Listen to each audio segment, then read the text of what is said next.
అండి ఇప్పుడు మనం ఎంతో టేస్టీగా ఉండే హెల్దీ అయిన మష్రూమ్ కర్రీ ఎలా తయారు చేసుకోవాలో చూసేద్దామా. దానికోసం మష్రూమ్ని వేడి నీళ్ళలో వేసి ముక్కలుగా కట్ చేసి పక్కకు పెట్టుకుందాం.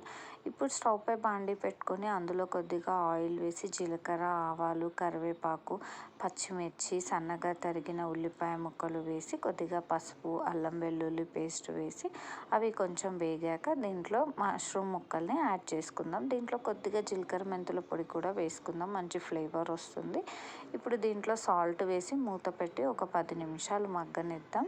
ఇవి కొద్దిగా మగ్గిన తర్వాత దీంట్లో టమాటా ముక్కలు వేసుకొని అవి కూడా ఒక 10 నిమిషాలు ఉడికిన తర్వాత దీంట్లో కారం, ధనియాల పొడి, కొత్తిమీర వేసుకున్నామంటే మరో 10 నిమిషాల్లో ఆయిల్ పైకి తేలుతుంది. అప్పుడు కర్రీ అయినట్టు.